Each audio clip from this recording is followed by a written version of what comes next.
Mga karumal-dumal na pagpatay, mga gawain at planong nauukol sa destabilisasyon ng bansa.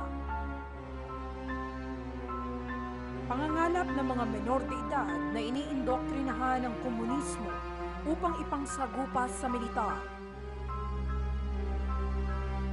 Paniningil ng revolusyonaryong buwis. Pagpapahirap sa mga taong di kumikilala sa ideolohiyang kanilang ipinaglalaban. Ilan lamang ito sa mga aktibidad ng komunismo sa Pilipinas. Hindi maikakaila na sa loob ng 35 taon, patuloy pa rin ang komunismo sa bansa na siyang ugat ng mga suliranin sa kahirapan at pangkapayapaan. Subalit, makakamtan ang ganap na tagumpay at kapayapaan sa bansa kung alam natin ang tunay na anyo ng mga kaaway at ang kanilang mga pamamaraan.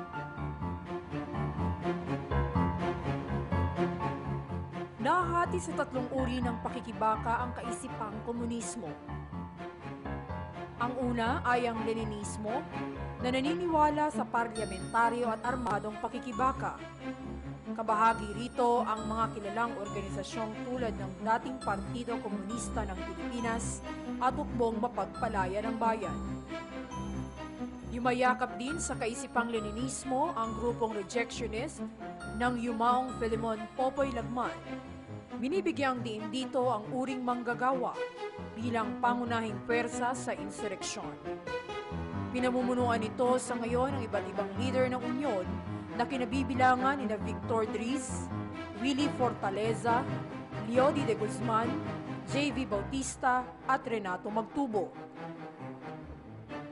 Tinatangkilik ng party list na Sanlakas at Partido Manggagawa na kinakatawan sa Kongreso ni na J.V. Bautista at Renato Magtubo ang kaisipang Leninismo. Ang pangalawa ay ang komunismong Euro na naniniwala sa mapayapang pagreporma sa lipunan. Sinasang-ayunan nito na hindi dahas ang dapat gamitin, subalit sumusuporta sa pinansyal na pangangailangan ng mga terorista sa ibang bansa upang maitaguyod umano ang diwa ng internasyonalismo. Bahagi ng organisasyong umaadhika sa kaisipang Euro ang Akbayan, na siya ring party list na kinakatawan ni na Loretta Ann Eta Rosales at Mario Aguja sa Kongreso.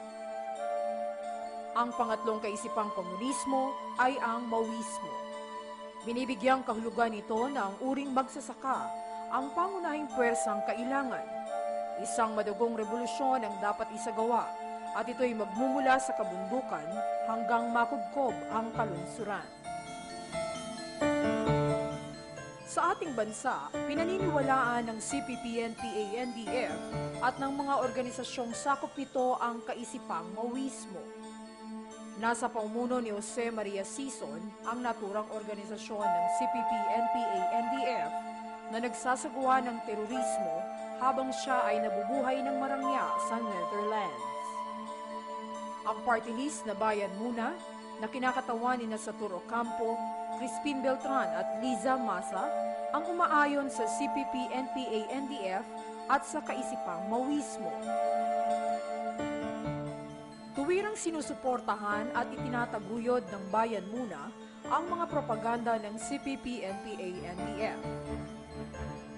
Kung pakasusuriin, ginagamit sa sistematikong panlilinlang ang Kongreso ng mga organisasyong makakomunismo matapos na mailuklok ang mga kinatawan nito sa eleksyon noong taong 1998. Ang nakukuhang pondo mula sa pamahalaan ng mga nasabing kongresista ay itinutustos lamang sa mga gawaing magpapabagsak sa pamahalaan.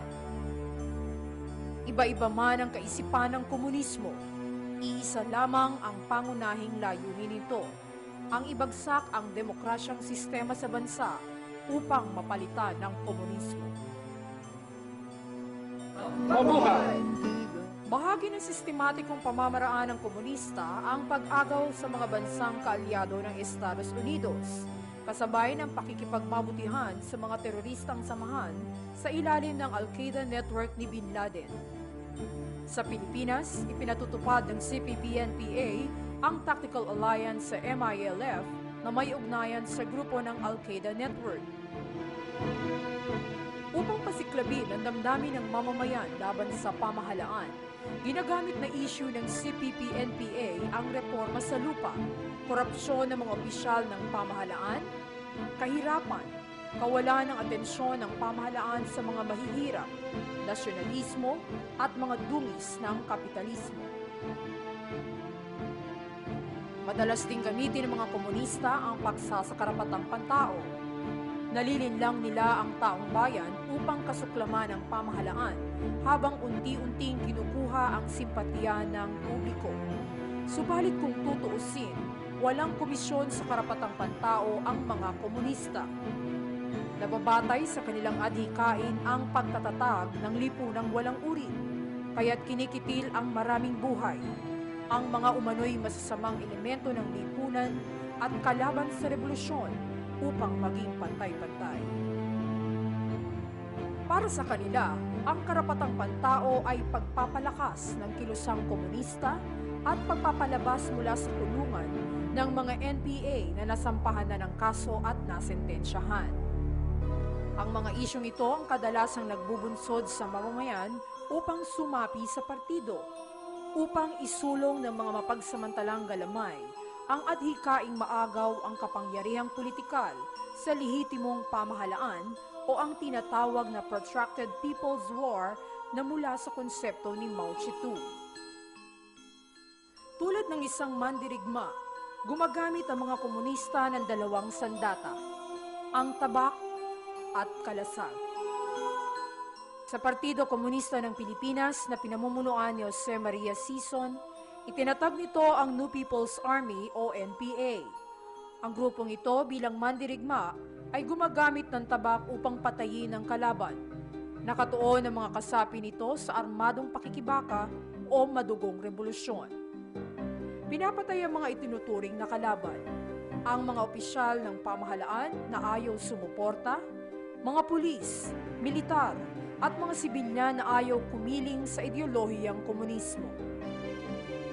Kinakatawan naman ng National Democratic Front o NDF ang kalasag. Ginagamit ng mga komunista ang NDF upang mabigyang proteksyon ang ulo at katawan nito, ang Communist Party. Pinalalawak ng NDF ang pagkapakilos sa mga umano'y legal na prenteng samahan. Ang NPA at NDF ay pawang nasa ilalim ng kontrol ng Central Committee ng Communist Party.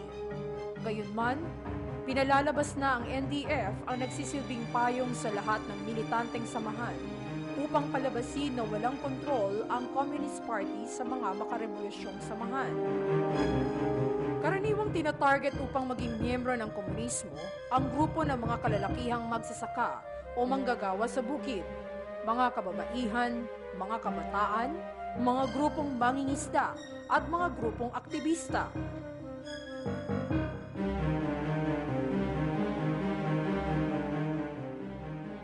Sa mga barangay, lingid sa kaalaman ng marami na mga kasapi ng Unit Gawaing Masa o YGM ng CPP ang nagsasagawa ng masusing pag-aaral sa iba't ibang lugar. Inaalam ang dami ng populasyon, bilang ng pamilya, mga pamilya ng CAFGU, PNP at AFP, bilang ng mahihirap at di kahirapang magbubukid at manggagawa sa bukid, mga edukado at hindi, mga impormasyon tungkol sa militar at iba pang suliraning kinakaharap ng mamamayan. Ngunit bago yan, maghahanap ang YGM ng mga taong magsisilbing kontak upang udyukan ang mga ito na magkaisa at mag-organisa. Unti-unti, ang mga nakukuhang kontak ay iniindoktrinahan tungkol sa kasaysayan ng hukbong bayan at ang pagkakaiba nito sa sandatahang lakas ng Pilipinas at hukbong mapagpalaya ng bayan. Pinaiigting pa ng YGM ang damdamin ng kontak sa pagbanggit sa mga sakit ng lipunan at bakit naghihirap ang mga mamamayan. Binibigyang diin na ang problema sa kahirapan ay mabibigyang solusyon umano sa pagsapi sa partido. gayon din ang pagpapaunawa kung bakit kinakailangan ng pagkakaisa ng mga tao sa pagsusulong ng isang armado at madugong revolusyon. Sa puntong ito, ang mga kontak ang nangangalap ng mga kwalipikadong kasapi sa itatatag na grupong pang-organisa ng bayan o GPB.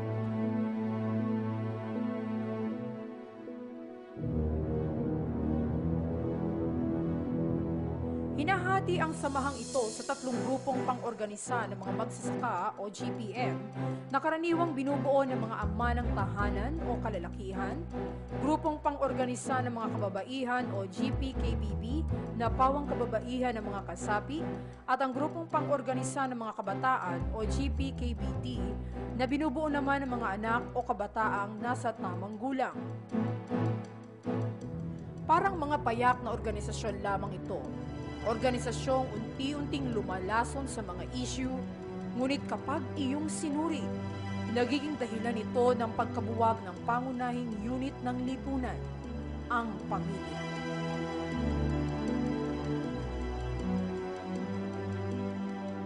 Ang mga ganitong pagbubuo ng organisadong samahan ay sabay-sabay isasagawa sa iba't ibang tinatarget na lugar sa maikling panahon upang isulong ang kilusang revolusyong pangmasa.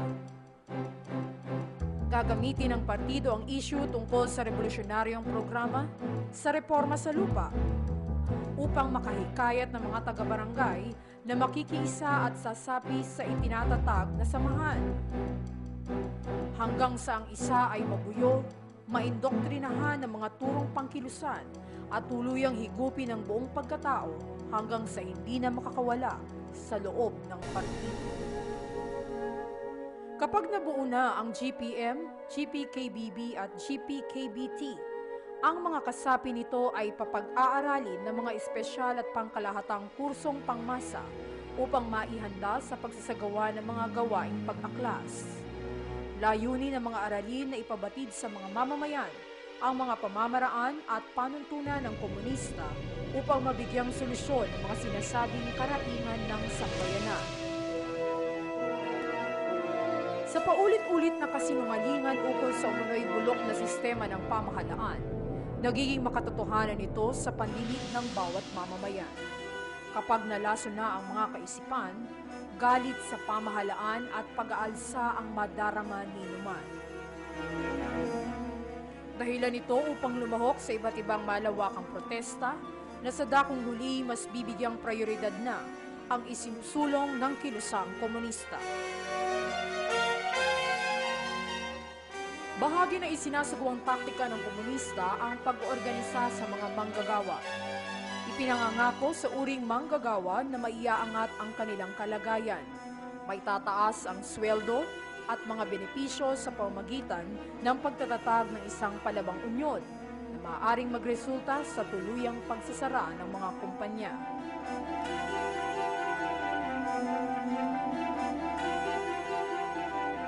Sa hari ng mga estudyante, inoorganisa sila sa pangunguna ng League of Filipino Students, National Union of Students of the Philippines at Anak Bayan at mga kaalyadong samahan sa iba't ibang universidad.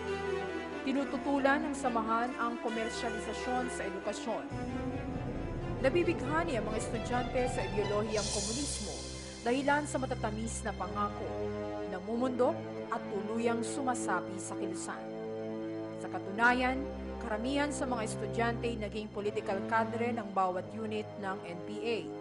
Resulta nito ay pagkasawi ng marami sa kanila sa sagupaan at maging sa kamay ng kanilang mga kasamahan. Matagumpay na ring napasok ng komunista ang hanay ng mga profesional na kinabibilangan ng mga guro at mga kawani ng pamahalaan. Kabilang pa rin sa mga organisadong samahan ng komunistang terorista ay ang mga sumusunod.